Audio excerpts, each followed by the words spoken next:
Pneumo ভাইরাসটি করোনার মতোই ভয়াবহ, আতঙ্ক ছড়িয়ে পড়তে পারে। তাহলে কি এবার পুরোপুরি পছন্দের তালিকা থেকে বাদ দিতে হবে এই দুইটি খাবারকে? প্রিয় দর্শক, জনস্বার্থে ভিডিওটি অবশ্যই শেয়ার করে দিবেন। যাদের খাদ্য তালিকায় এই দুইটি খাবার রয়েছে তারা অবশ্যই সতর্ক থাকবেন এবং অন্যকে সতর্ক করবেন। করোনার মতো মহামারী ভাইরাসের পরেও যারা সুস্থ আছেন অবশ্যই আলহামদুলিল্লাহ কমেন্ট করবেন। আল্লাহ আমাদের সবাইকে সুস্থতা দান করুক এবং এমন মহামারী থেকে সকলকে হেফাজত করুক, আমিন। এই ভাইরাসে ইতিমধ্যে আক্রান্ত হয়েছেন অনেকে। চীনে করোনার মতোই হাসপাতালে রোগীদের ভিড় বেড়েছে। একই অবস্থা জাপানেও চলছে। চলতি মৌসুমে দেশটিতে ঠান্ডাজনিত সংক্রমণ ছড়িয়েছে 7 লাখেরও বেশি মানুষ। প্রায় 2 দশক আগে এই ভাইরাসের উপস্থিতি জানান দিলেও এখন পর্যন্ত এর টিকা আবিষ্কার হয়নি। প্রাণঘাতী করোনা ভাইরাস সংক্রমণের 5 বছর পরে চীনে এবার নতুন ভাইরাস ছড়িয়ে পড়েছে। ভারতীয় সংবাদ মাধ্যম এনডিটিভির প্রতিবেদনে বলা হয়েছে, দেশটির হিউম্যান মেটানিমো ভাইরাস HMPV নামে একটি ভাইরাস দ্রুত ছড়িয়ে পড়ছে। চীনের স্থানীয় গণমাধ্যম ও সামাজিক যোগাযোগ মাধ্যমগুলোর বিভিন্ন পোস্টে বলা হচ্ছে,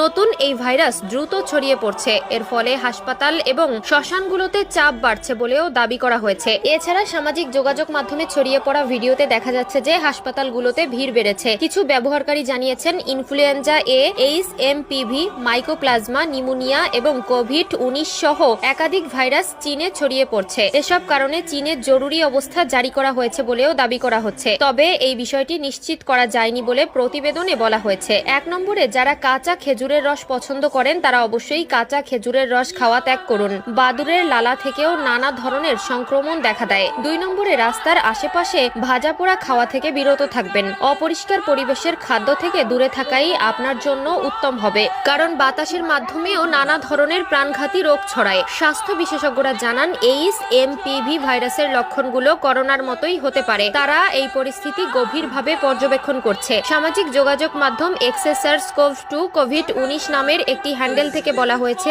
চীন একাধিক ভাইরাসের উত্থানের মুখোমুখি।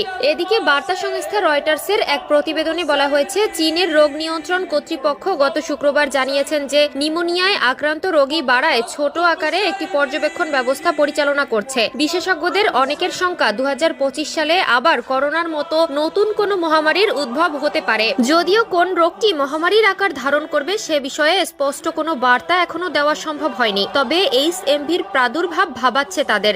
HMPV ভাইরাস চীন থেকে যাতে করোনার মতো ভারতে ছড়িয়ে না পড়ে তাই আগে থেকেই সতর্ক অবস্থানে আছে দেশটি। ভারতের স্বাস্থ্য বিভাগের মহাপরিচালক অতুল গয়াল জানিয়েছেন, শ্বাস প্রশ্বাস জনিত কোনো সমস্যা এখন থেকে ছোট করে দেখার উপায় নেই। এ ধরনের জটিলতা দেখা দিলে দ্রুত চিকিৎসকের পরামর্শ নিতে হবে। গয়াল বলেন, আপাতত ভয় পাওয়ার কিছু নেই। প্রাথমিকভাবে এটিকে সাধারণ ফ্লু বলেই